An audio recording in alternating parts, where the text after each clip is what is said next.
Welcome to Empathy Stories, where every tale explores courage, accountability, and the journey toward justice. Today, we bring you the story of a moment that redefined power and perception, an encounter between a dedicated FBI agent and a local officer that challenges biases and ignites a powerful call for change. Let's begin. Riverside Park was alive with the hum of activity, children laughing, dogs barking, and the rustle of leaves in the warm afternoon breeze. Ethan Parker sat alone on a worn bench, a leather-bound journal in his lap. The FBI agent had come here seeking peace, a rare break from his demanding career. Writing helped him process the weight of his responsibilities, a small ritual that offered clarity amidst chaos. Dressed casually, Ethan blended into the park's rhythm, yet he knew his presence, as a black man sitting quietly, could draw the wrong kind of attention. Experience had taught him that moments like these could be interrupted by someone's unspoken assumptions. Across the park, Officer Brian Carter patrolled his usual route. A 22-year veteran of the force, Brian prided himself on his instincts, an ability to sense when something didn't belong. His eyes swept the park, settling on Ethan, a man, alone, writing in a journal. Brian's gut stirred. Something about the scene felt out of place. Perhaps it was the theft reports he'd read earlier, or just the way Ethan Saturday, so calm and composed. Brian slowed his walk, narrowing his gaze. What's he doing here? The thought came easily, an unspoken conclusion shaped by years of assumptions. Without evidence, Brian had already decided Ethan was worth questioning. Ethan, engrossed in his journal, felt the weight of a gaze. It wasn't unfamiliar. He lifted his head and saw Brian watching him from across the park. Quietly, Ethan closed his journal and rested his hands over it. He had been down this road before and knew where it often led. Brian approached with measured steps, his presence deliberate. "Afternoon," he said, stopping a few feet from Ethan. "Afternoon," Ethan replied calmly. His tone was steady, his movements deliberate.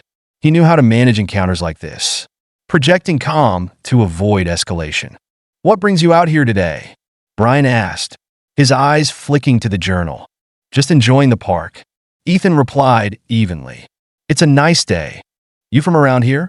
Brian pressed, his tone sharper now. Ethan offered a faint smile. "I've been around." The vague response annoyed Brian. To him, it felt evasive. His stance shifted, becoming more authoritative. "Mind if I see some ID?" he demanded. Ethan's smile faded. The moment he'd expected had arrived. He wasn't required to show ID simply for sitting on a park bench. But experience told him that refusing could escalate the situation. He met Brian's gaze directly. "Am I under arrest?" Brian stiffened, his hand instinctively moving toward his holster. "You will be if you don't cooperate," he snapped. "Let's see some ID. Now."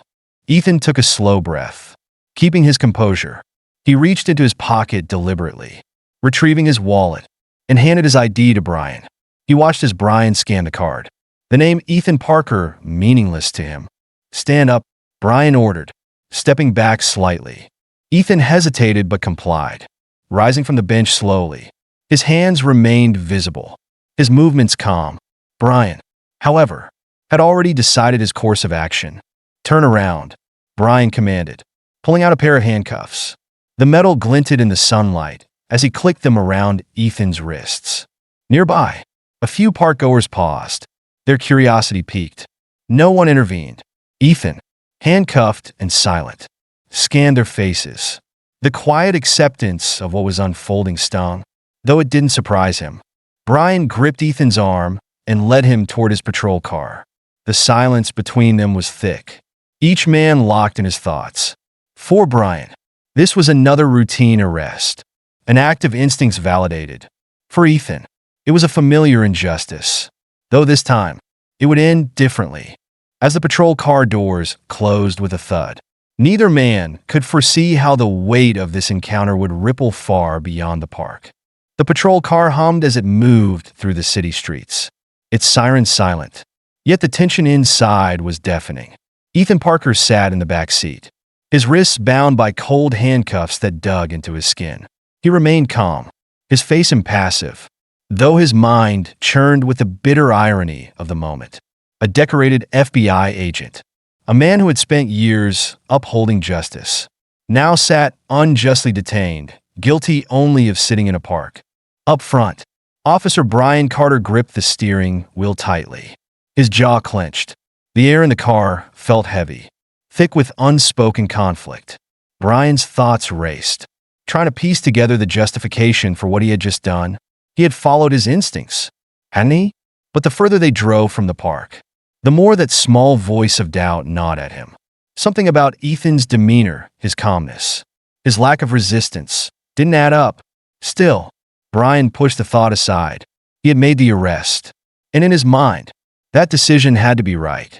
At the Oakwood Police Department, the station bustled with its usual energy.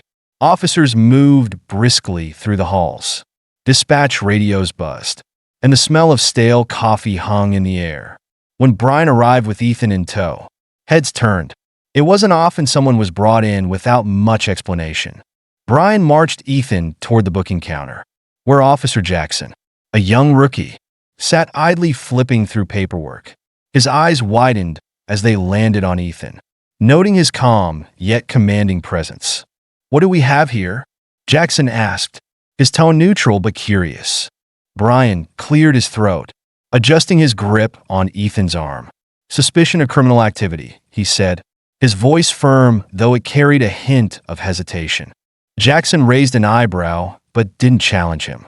He had learned early on not to question senior officers, especially not in front of suspects.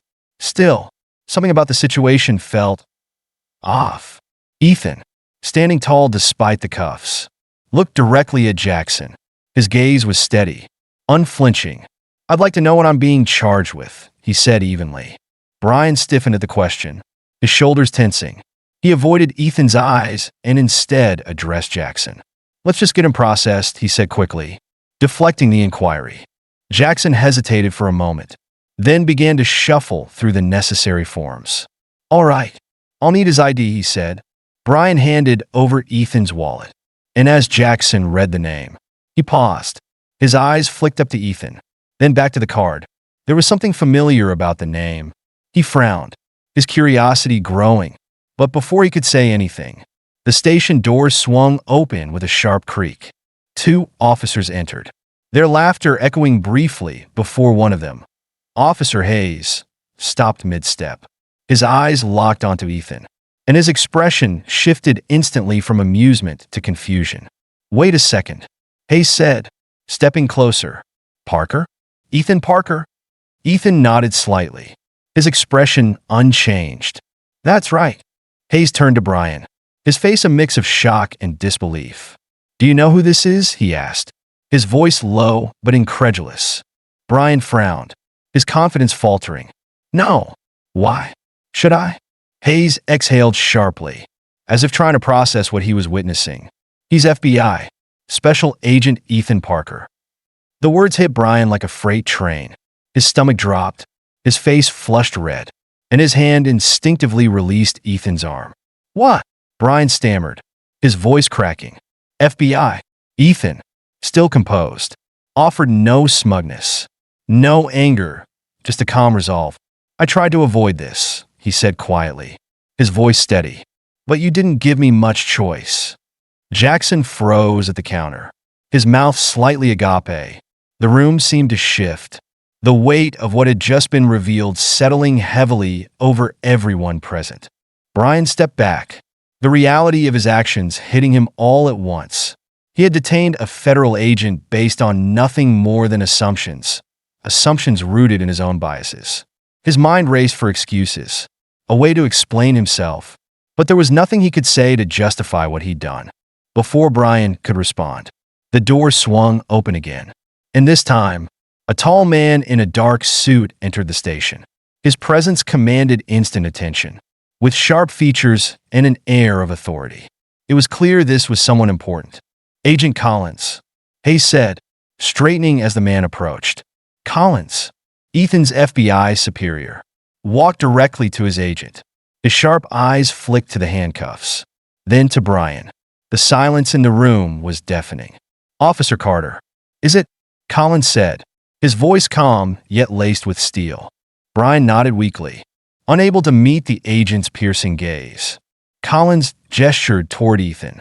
Take those off. Now. Brian hesitated for a split second before fumbling for his keys. The sound of the cuffs unlocking echoed in the room. Ethan flexed his wrists slightly, then stepped aside, his focus now on Collins. Collins turned back to Brian, his expression hard. Do you have any idea what you've done? He asked, his voice low but firm. You detained a federal agent without cause. You violated his rights and, frankly, embarrassed yourself and this department. Brian's mouth opened as if to respond, but no words came out. His pride and authority had crumbled in an instant, replaced by a deep, gnawing sense of regret. Ethan stepped forward, his voice steady but firm. This isn't over. Officer Carter, he said, locking eyes with Brian. I'll make sure of that. As Collins led Ethan out of the station, Brian stood frozen, the weight of his actions crushing down on him. He had made a grave mistake, one that would ripple far beyond this moment. And for Ethan, though the cuffs were gone, the fight for justice had only just begun. The air in the station was thick with tension long after Agent Ethan Parker and his superior, Agent Collins, had left. Officer Brian Carter remained rooted to the spot, his mind spinning, the whispers among his colleagues, the judgment in their eyes. It all felt suffocating. The badge he had worn for over 2 decades suddenly felt like a heavy weight dragging him down. Brian tried to convince himself that he had done the right thing. I followed protocol. I acted on instincts. I was protecting the community. But no matter how much he repeated it, the truth was undeniable. He had arrested a man not because of evidence or reason, but because of assumptions. And now, the consequences of that moment were unfolding faster than he could control. Officer Jackson, still at the booking counter, broke the silence. You really didn't know? He asked hesitantly, his voice tinged with disbelief. Brian turned to him sharply. How could I have known? He didn't say anything. Jackson hesitated, his gaze flicking away. I mean, he didn't have to. You were supposed to know. The words stung. Brian clenched his fists, his face reddening. I was doing my job, he snapped, more to himself than to Jackson. But the words rang hollow even as they left his mouth. Across the room, Officer Hayes watched silently, his expression unreadable. Brian knew Hayes had already started connecting the dots in his head. He was a sharp officer, respected by everyone, and someone Brian had long considered a friend. But even Hayes didn't step forward to defend him. Finally, Hayes broke the silence. Brian, he said quietly, his tone heavy with meaning. This is bad. You know that, right? Brian opened his mouth to respond, but before he could, the radio on his hip crackled to life. Unit 34. Report to dispatch immediately, came the crisp voice of the sergeant. The order sent a shiver down Brian's spine. Minutes later, Brian found himself standing in the sergeant's office. The room was bare, save for a desk piled with paperwork and a set of chairs that looked as uncomfortable as Brian felt. Behind the desk sat Sergeant Walters, a no-nonsense leader with a reputation for cutting through excuses like a knife. Walters didn't waste time. Carter, he began, his tone sharp. What the hell happened out there today? Brian swallowed hard. Sir, I acted on instinct. The suspect, Agent Parker, matched the descriptions we've had from recent thefts in the area. He was sitting alone, writing, and it seemed suspicious. Walters raised an eyebrow, his expression stony. Suspicious? A man sitting on a park bench, writing, is suspicious? Do you hear yourself? Brian flinched. I thought. That's the problem. Carter. Walters interrupted, his voice rising. You didn't think. You acted on a hunch, and that hunch was dead wrong. Do you have any idea what kind of storm you've just brought down on this department? An FBI agent? Racial profiling? This isn't going to stay in-house. And you know it. Brian's chest tightened. Sir, I was trying to do my job. Walters leaned forward, his eyes narrowing. Your job is to protect and serve. Carter, not to target people based on how they look or where they're sitting. This isn't the first time your so-called instincts have gotten you into trouble. Do you know how many complaints we've fielded about you?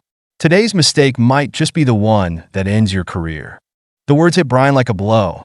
He opened his mouth to argue, but the sergeant held up a hand to silence him. I've already been contacted by Internal Affairs. Walters continued. They're opening a full investigation into your record. Every stop, every arrest, every report. You'd better believe they're going to comb through it all. If they find a pattern of bias, and from what I've seen, they will, you're done. Brian felt the blood drain from his face. Internal Affairs? He asked weakly. This was just a misunderstanding. No, Walters said firmly. This was a failure of judgment, a failure of professionalism, and a failure of character.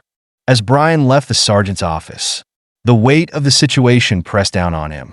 The whispers among his colleagues had grown louder, and he could feel their eyes on him as he walked back to his desk. The badge clipped to his chest, once a source of pride, now felt like a reminder of his mistakes. He sank into his chair, staring blankly at the stack of paperwork in front of him. His hands trembled slightly as he picked up his pen, trying to focus on something, anything to drown out the turmoil in his mind. But it was no use.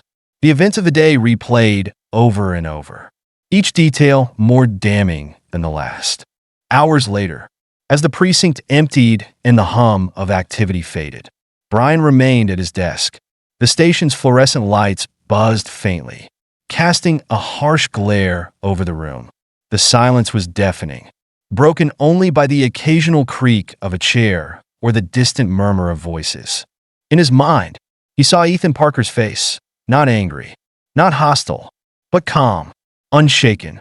It was that calmness that now haunted Brian the most. He had expected fear, defiance, or even anger. Instead, Ethan had looked at him with a quiet certainty, as if he had known all along how this would end. Brian leaned back in his chair, staring at the ceiling. For the first time in his career, he felt completely unmoored. The instincts he had trusted for so long, the authority he had wielded with confidence, it all felt hollow now. The man he thought he was, the protector of justice, had been replaced by someone he barely recognized.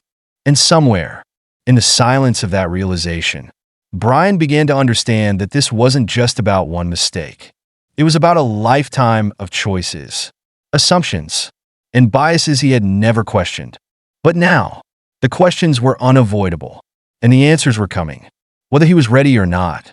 The next morning, Brian Carter walked into the Oakwood Police Department feeling the weight of his mistakes. Conversations hushed as he passed, colleagues exchanging glances but avoiding eye contact. He was no longer the respected officer they once knew. His career, his authority, all of it teetered on the edge. At 10 a.m. sharp, Brian sat in the Stark Clinical Office of Internal Affairs, facing Lieutenant Richards and two other officers. A thick folder lay on the table in front of Richards, its contents documenting every detail of Brian's record. The tension in the room was suffocating. Officer Carter, Richards began, his voice calm but firm. We've reviewed the footage of your arrest of Special Agent Ethan Parker, as well as witness statements. Your actions were not supported by probable cause. Tell me, why did you approach him? Brian shifted uncomfortably. He matched the description of a suspect from recent theft reports, he said, his voice lacking conviction. Richards raised an eyebrow. The description was vague: male, medium build, seen near the park. It doesn't justify your actions. Let's be clear. You detained a man not because of evidence, but because of assumptions.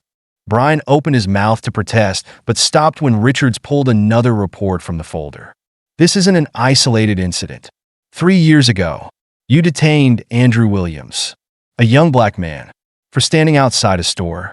Your report claimed he was suspicious, but body cam footage showed he was simply waiting for a friend. No crime occurred. Richards leaned forward, his gaze unrelenting.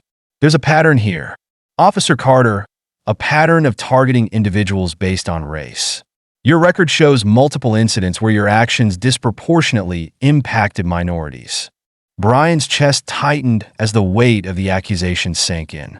He had justified these actions to himself for years. convincing himself he was protecting the community. Now, faced with the evidence, he could no longer deny the truth. Effective immediately, Richards continued, "You are suspended pending further investigation. Turn in your badge and firearm before you leave today. Internal Affairs will review your entire record to determine the appropriate disciplinary actions." Brian nodded numbly, the words cutting deeper than he had expected. His career, the identity he had built over 2 decades, was unraveling before his eyes. As Brian walked to his locker, the stares of his colleagues burned into him. He unpinned his badge and placed it in an envelope alongside his firearm. The symbols of his authority now gone. Standing before the locker, he caught his reflection in the small mirror. The man staring back at him looked hollow, defeated. The silence of the station was deafening as he walked out. His future uncertain. Everything he thought he stood for, justice, protection, respect, had been stripped away. Now, he had nothing left but the long road to reckoning with himself. The days following Brian Carter's suspension stretched endlessly. News of his actions with Ethan Parker erupted across social media and local news outlets, making him the face of everything wrong with policing. Bystanders' videos captured the moment he handcuffed the FBI agent, with captions like "racial profiling caught on camera" and "when instincts fail, officer arrests FBI agent for sitting in a park." The backlash was swift and merciless. Community leaders demanded accountability, while comments on social media ranged from scorn to outright threats. For Brian, it was unbearable. Colleagues at the Oakwood Police Department, who once greeted him warmly, now avoided him entirely. The few who did speak offered no more than awkward pleasantries, their discomfort palpable. The badge he had worn for 22 years, the symbol of his identity, was now gone. And with it, the respect he had taken for granted. At home, the silence between Brian and his wife, Karen, grew heavier by the day. She had always known his job was demanding, even grueling, but the revelations about his conduct blindsided her. One evening, as they sat in the living room, she finally spoke. "Brian," Karen said, her voice calm but resolute, "this isn't just about one mistake. What happened with that agent, it's part of a pattern. You've been walking this line for years, and now it's caught up with you." He opened his mouth to protest but stopped. What could he say? The weight of her words mirrored his own growing realization. His decisions hadn't been about justice or protection. They had been about assumptions, unchecked and unchallenged. A week later, Brian sat in the sterile, gray offices of Internal Affairs. Lieutenant Richards and 2 other officers sat across from him, their expressions unreadable. A thick folder lay on the table between them, his record, meticulously reviewed and damning. "Officer Carter," Richards began, his tone firm but calm. "After a comprehensive investigation, we've determined that your actions during the detention of Special Agent Ethan Parker were not only unwarranted, but indicative of a broader pattern of misconduct." Brian's throat tightened as Richards continued. "This isn't just about one mistake. Over the course of your career, we've identified numerous incidents where your actions disproportionately targeted individuals based on race. Complaints against you, previously dismissed or overlooked, now reveal a troubling pattern." Richard slid a report across the table. "Take the case of Andrew Williams. 3 years ago, you detained him outside a convenience store for acting suspiciously. Body cam footage showed he was simply waiting for a friend. No crime was committed, yet you held him for over an hour." Brian stared at the report, the words blurring on the page. He remembered the incident, but had long since justified it as part of the job. Now, those justifications crumbled under the weight of scrutiny. "This department," Richard said, his voice sharp, "cannot and will not tolerate behavior that undermines the trust of the community we serve. Effective immediately. You are dismissed from the force. Your badge and firearm were already surrendered, and your termination will be formally processed today."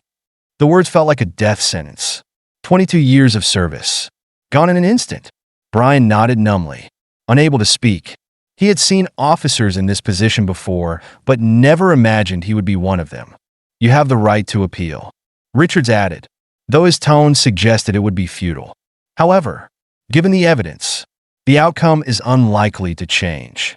Brian signed the necessary paperwork and left the office, his steps heavy and slow. The precinct he had once called home now felt hostile and foreign. The whispers of his former colleagues followed him as he walked out the door for the last time.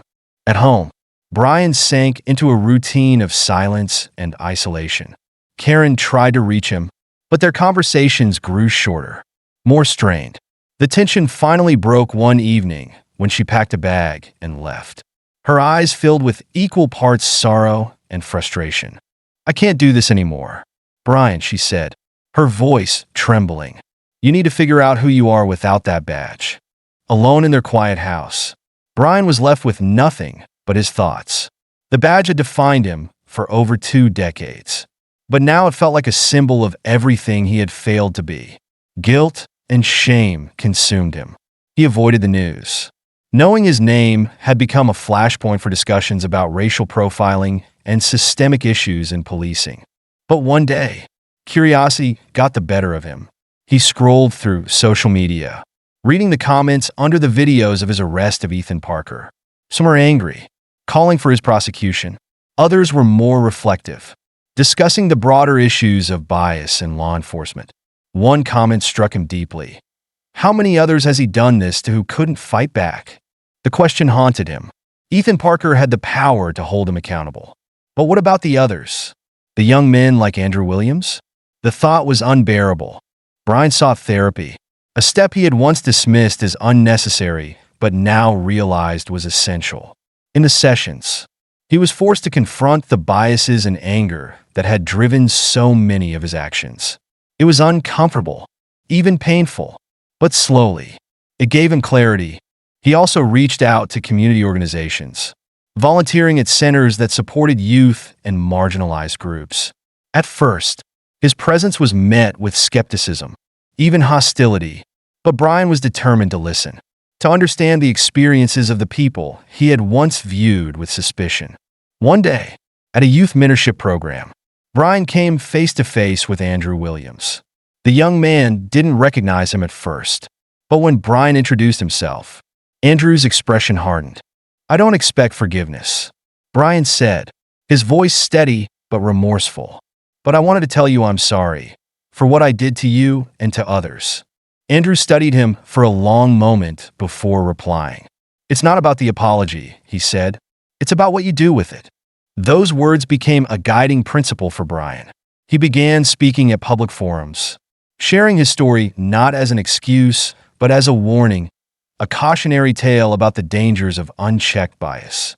His openness resonated with many, sparking conversations about reform within law enforcement. For Ethan Parker, the incident also became a catalyst for change. Using his position in the FBI, he advocated for better training and accountability in both federal and local policing. His work ensured that cases like his would lead to systemic reforms, not just headlines. Though their paths rarely crossed again, Brian and Ethan remained symbols of the need for change, one representing the failures of the past, the other pushing for a better future. For Brian, redemption wasn't about erasing his mistakes, but owning them.